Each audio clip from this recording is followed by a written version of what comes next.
En gymnastique, le courage et la ténacité doivent être plus forts que la peur et la fatigue. Pour Lila, ma petite fille, une passionnée de gymnastique. Lila est née le 5/10/2008. Lila avait 5 ans quand elle a commencé à être sur la piste de gymnastique. Dans ses différentes compétitions, elle a été médaillée 27 janvier 2017. Pour leur 2e année de compétition, Lila, une médaille d'argent, une autre de bronze, en équipe et en individuel, dont une médaille d'or, région Nouvelle-Aquitaine, autour de 2017. Je ne me souviens plus de la date, mais vous avez la photo.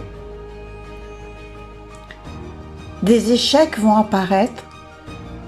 Peut-être ne proviennent-ils pas des craintes qui peuvent être éliminées par la passion de la discipline choisie.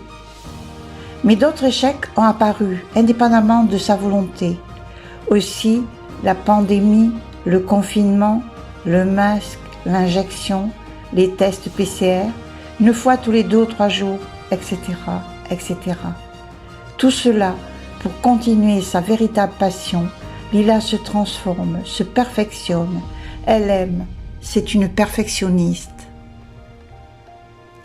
Lila est admirative, elle ne se pose pas de questions au sujet de son but, elle applique les règles, elle les vit intensément, elle est dans le moment présent.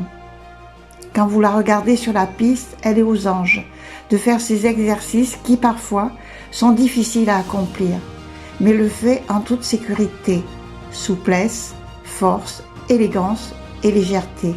Elle est centrée et elle est bien ancrée.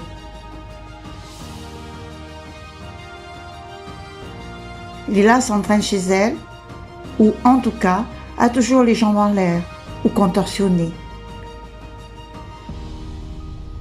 Le poète Rudyard Kipling a déclaré « Si tu peux faire face au triomphe et au désastre et traiter ces 2 imposteurs de la même façon, la terre et tout ce qu'elle contient t'appartient. » Ou Edgar Tolle, auteur et grand maître spirituel de notre temps. Le succès est d'être aligné avec ce que l'on fait. Le plaisir de faire est primordial. Lila ne baisse jamais les bras et ça m'a toujours époustouflé de constater ce petit bout de chou sur une piste et sa centration d'une méditante de longue date. Alors, j'ai eu l'intention de faire cette vidéo. J'ai beaucoup d'attention pour cette jeune fille et j'admire profondément sa ténacité, même dans l'échec. Mais est-ce un échec? N'est-ce pas sa transformation pour la perfection? Dans son travail de gymnaste, Lila transcende toutes les limites de pensée qui brisent tous leurs liens et d'une conscience qui s'étend dans toutes les directions. Elle n'a pas peur. Je l'ai toujours entendu dire sur le podium ou rien. Sans doute ou peut-être se voit-elle sur le podium, mais ceci est une autre histoire. En tout cas, elle veut en faire une profession de coach gym. Sa mère fait beaucoup de sacrifices pour que Lila puisse pratiquer sa passion. À la rentrée 2022, elle va s'entraîner sur Bordeaux, ce qui veut dire que sa mère, tous les jours, après son travail et après le collège, devra prendre sa voiture pour l'amener à 50 km 2 fois dans la journée de son domicile.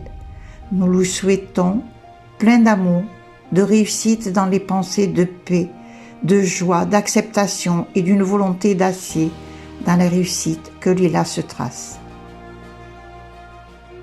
Ô mois des floraisons, mois des métamorphoses, mais qui fut son nuage et juin poignardé. Je n'oublierai jamais les lilas ni les roses, ni ceux que le printemps dans ses plis a gardés. Louis Aragon. Cette vidéo a été réalisée dans le cadre de l'association Sur le Soleil d'Aquitaine en tant que soutien matériel et don dans l'activité culturelle de Lila.